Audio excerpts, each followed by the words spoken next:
মানব জীবনের প্রতিটা মুহূর্তে মানুষ এক পরম শক্তির সন্ধান করে। কখনো সে অভাবের তাড়নায় জর্জরিত হয়, কখনো বা কঠিন কোনো বিপদে পড়ে দিশেহারা হয়ে যায়। তখন সে এমন এক দরজার সন্ধান করে যেখানে একবার কড়া নাড়লে আর খালি হাতে ফিরতে হয় না। সৃষ্টির শুরু থেকে আজ পর্যন্ত মানুষের সেই পরম আশ্রয়ের জায়গাটি হলো মহান আল্লাহ তাআলার দরবার।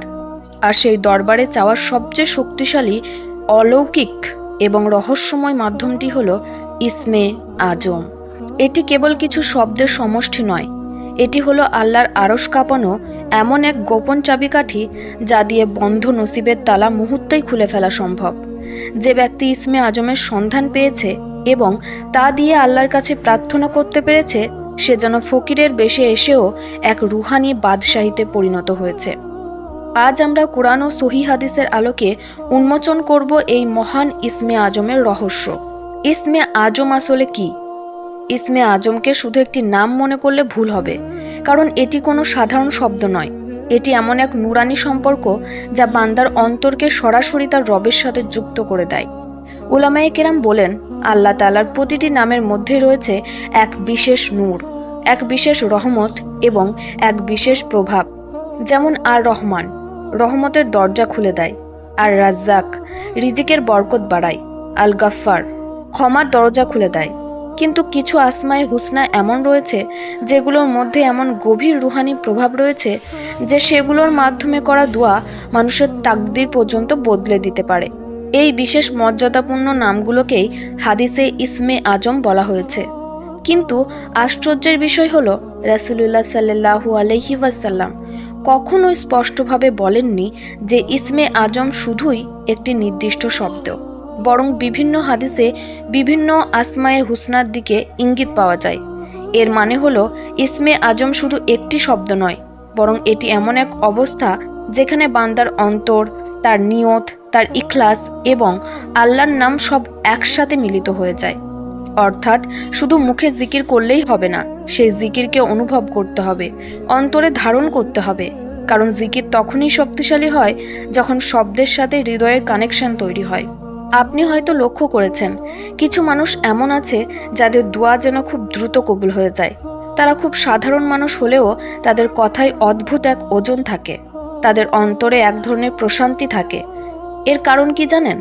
কারণ তারা শুধু দোয়া করে না, তারা দোয়ার মধ্যে নিজেদের ভেঙে দেয়, তাদের অন্তর নরম হয়ে যায়।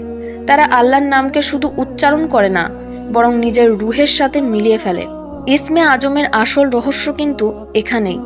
যখন বান্দা এমন অবস্থায় পৌঁছে যায় যেখানে তার অহংকার ভেঙে যায়, তার অন্তর পরিষ্কার হয়ে যায় এবং তার বিশ্বাস সম্পূর্ণভাবে আল্লাহর উপর স্থির হয়ে যায়, তখন তার জিকির সাধারণ জিকির থাকে না, সেটি নূরে পরিণত হয়। আসুন এবার আমরা ইসমে আজমের ব্যাপারে বিস্তারিত জানি।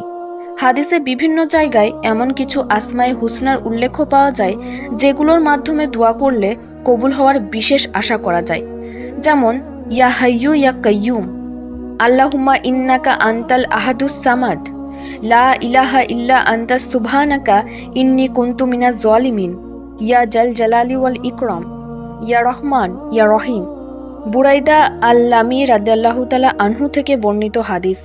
রাসূলুল্লাহ সাল্লাল্লাহু আলাইহি ওয়াসাল্লাম এক ব্যক্তিকে এভাবে দোয়া করতে শুনলেন, আল্লাহুম্মা ইন্নী আসআলুকা বিআন্নী আশহাদু আন্নাকা আনতাল্লাহু লা ইলাহা ইল্লা আনতাল আহাদুস সামাদ আল্লাযী লাম ইয়ালিদ ওয়া লাম ইউলাদ ওয়া লাম ইয়াকুল লাহু কুফুয়ান আহাদ।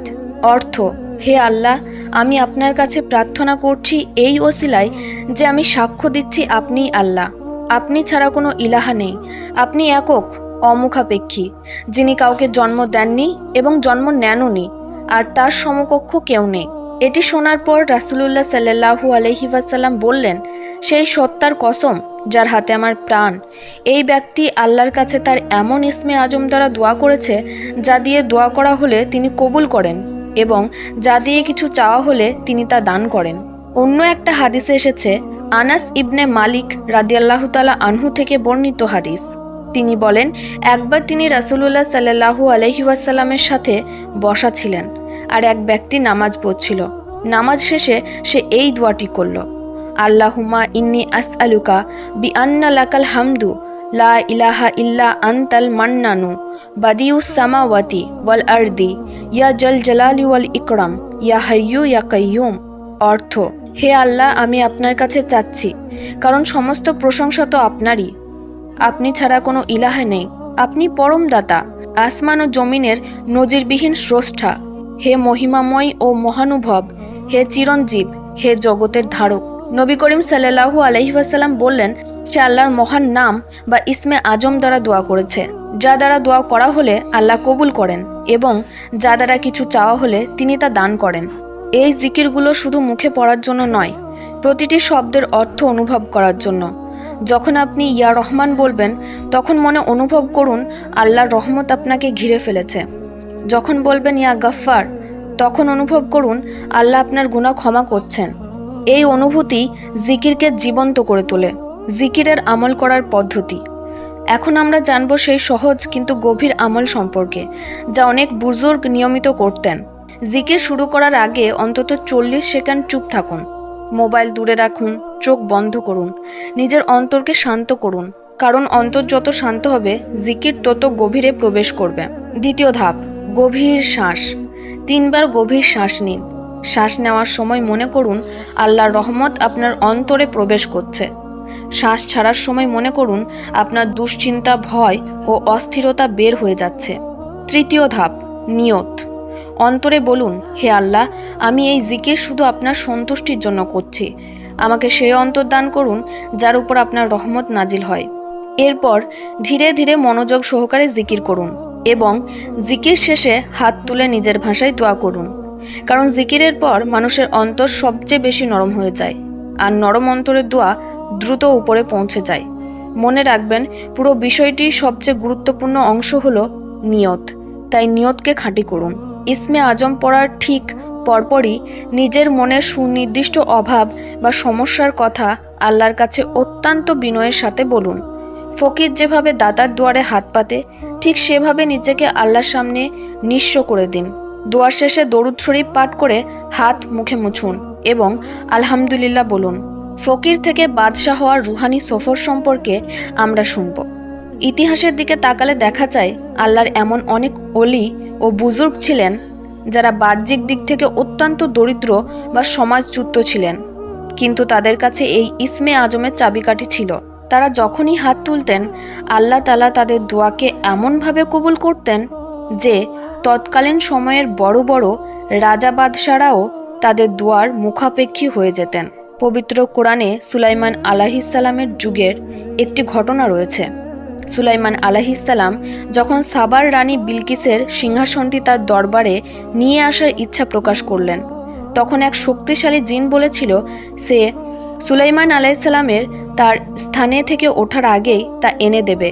কিন্তু দরবারে উপস্থিত একজন সাধারণ মানুষ, যার কোনো বাহ্যিক রাজকীয় ক্ষমতা ছিল না, যার কাছে কিতাবের জ্ঞান ছিল, সে বলল, আপনি চোখের পলক ফেলার আগেই আমি তা আপনার কাছে এনে দেব। তাফসিরবিদগণের মতে ওই ব্যক্তির নাম ছিল আসিফ ইবনে বারখিয়া। তিনি কোনো জিন বা ফেরেশতা ছিলেন না, বরং তিনি ছিলেন একজন সাধারণ মানুষ, কিন্তু তার কাছে আল্লাহর ইসমে আজমের জ্ঞান ছিল। তিনি সেই মহান নামে দোয়া করা মাত্রই চোখের পলকে মাইলের পর মাইল দূরের এক বিশাল সিংহাসন সুলাইমান আলাইহিসসালামের সামনে এসে হাজির হয়েছিল।